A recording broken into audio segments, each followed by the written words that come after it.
and that sometimes it doesn't just work. Well said, Mr. Howard, and these are just a few examples. Welcome to WatchMojo.com, and today we'll be counting down our picks for the top 10 Bethesda Fails. He's allergic to failure. Too proud to go back to mom and dad with his tail between his legs. Before we begin, we publish new content every day, so be sure to subscribe to our channel and ring the bell to get notified about our latest videos. For this list, we're looking at some of the biggest mistakes Bethesda has made throughout the company's history. I can't say it's what I'd have picked for you, but if that's your name, that's your name. Number 10, Rogue Warrior. He tells me the mission is beyond classified, so I'm running a skeleton crew. Minimum footprint, maximum impact. SOP for assholes like me. Bethesda has been known for not having the most polished of games, but Rogue Warrior was the absolute worst game they've made. And it wasn't just because of a couple of bugs.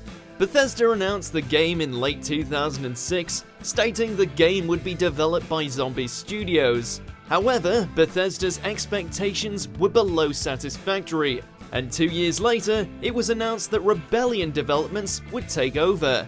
This would not save Rogue Warrior, as the game was universally panned for its insanely short-lived experience and disappointingly boring gameplay.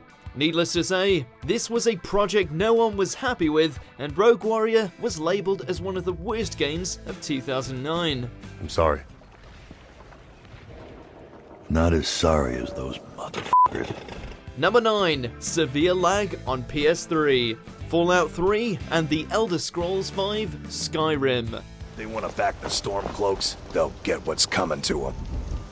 Greymane or Battleborn. Not everyone was able to enjoy Fallout 3 and The Elder Scrolls V Skyrim during their respective launches. While PC and Xbox 360 users were out on their own adventures, PS3 users were facing troubling technical issues. The games would suffer severe lagging because of the save files. As the players explored and manipulated the environments, the game would continuously save, which would increase the size of the RAM files. Basically, the longer you played, the more unplayable it would become. Guess Microsoft was the place to play Bethesda games. Number 8, Todd Howard's voice acting. Oh no, what do we do? I'm so scared. Fabulous, that's great, good for you.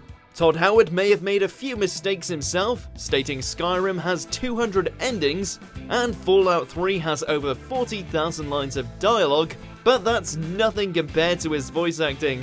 No offense, Mr. Howard. In the E3 demo for The Elder Scrolls IV Oblivion, Howard voiced a test character named Alban Corinus, and the performance was, well, thank Talos, it was only for a demo. I'm sorry, I didn't know.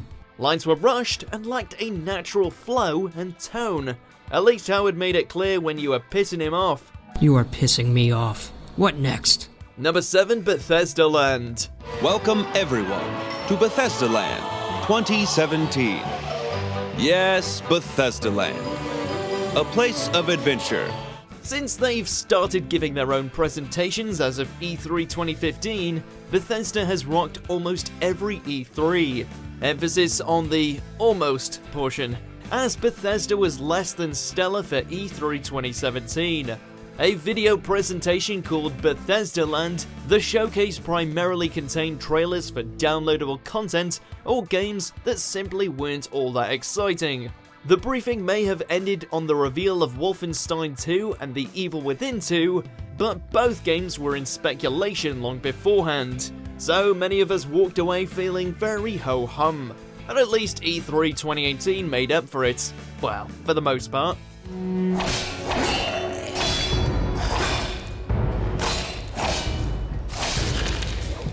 Number 6, Fallout 3, The Pitt on Xbox 360.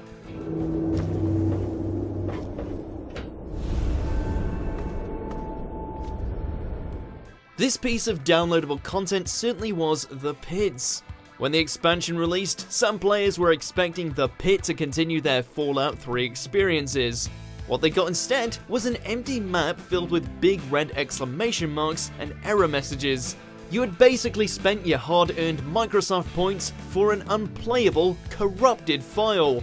As you might expect, players were about as pissed off as Alban Korinus. Thankfully, Bethesda was quick to fix the issue, and we were able to play again the next day.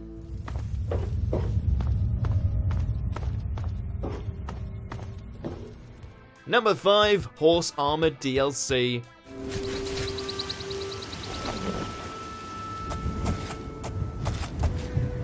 This could not have been a more terrible example of paid DLC. Around the time the infamous Horse Armor was released, the industry was still figuring out downloadable content, with some companies exploiting the hell out of it. Of all the DLC, the Horse Armor for Elder Scrolls Oblivion was the most outrageous. The add-on may have only been a couple of bucks, but this was a cosmetic item that added nothing to the experience. Then, for an April Fool's gag in 2009, Bethesda charged twice that price for it. Haha.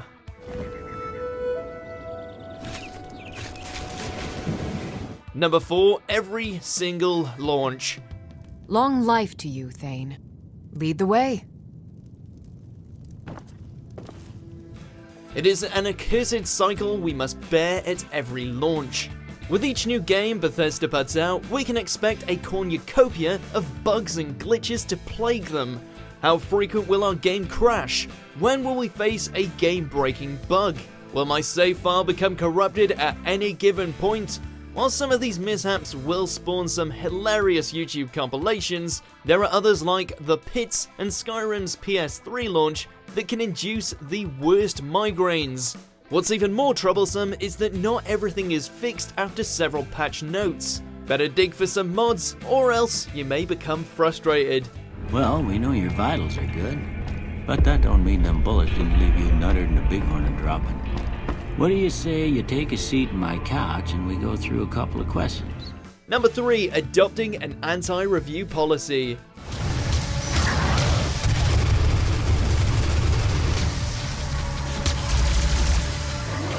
When it was on the verge of release, Doom had some people worried it wouldn't live up to the 15 years it spent in the oven. Adding to the skepticism, Bethesda announced it wouldn't send review copies out more than a day before release. This review policy was as unfriendly for the consumer as it was to gaming media outlets. Reviews can help consumers make educated purchases, and this policy seems skewed towards ensuring pre-order sales than anything else. We understand this is so everyone can play the game at the same time, allegedly, but this seems too extreme when you can just buckle down on embargoes. Thankfully, Bethesda has reeled back on this. Had to do it. Number 2, Elder Scrolls spin-offs. Tiber Septim's armies proved too much for the proud Red Guard crowns. Tiber Septim sends his best commander, Lord Richten, to Stros Makai to close the grip on Prince Ator and the crowns. Knowing how massively successful Bethesda has become in the past decade, it's crazy to think of how the company could go out of business. However, Bethesda came incredibly close to going under in the late 90s. Going off of the successes of Daggerfall and Arena, Bethesda released 2 more Elder Scrolls games, an Elder Scrolls Legend Battlespire in 1997 and the Elder Scrolls Adventures Redguard in 1998. Both games were such monumental flops that the company was hemorrhaging money, forcing Bethesda to consider filing for bankruptcy. Thankfully, founder Christopher Weaver formed ZeniMax Media with current CEO Robert A. Altman, granting the company a more stable infrastructure.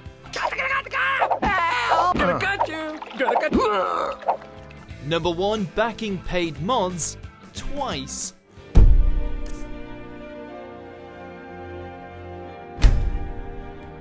In 2015, Valve announced that Steam's modding workshop would be introducing paid mods, with Bethesda being one of the first adopters of this practice by allowing paid mods for Skyrim. Gamers, however, were not happy with this initiative and proceeded to review bomb all the games that allowed for paid mods, forcing Valve to cancel the program and Bethesda to issue a statement claiming, "We are listening and will make changes as necessary." Well, it turns out they were not, because in 2017 they tried it again with the launch of the Creation Club, resulting in fan backlash once again. Creation Club is coming this summer to the PlayStation 4, Xbox One, and PC. Creation Club. The worlds of Fallout 4 and Skyrim just got a little bit bigger. Do you agree with our picks? Check out these other great clips from WatchMojo and be sure to subscribe and ring the bell to be notified about our latest videos.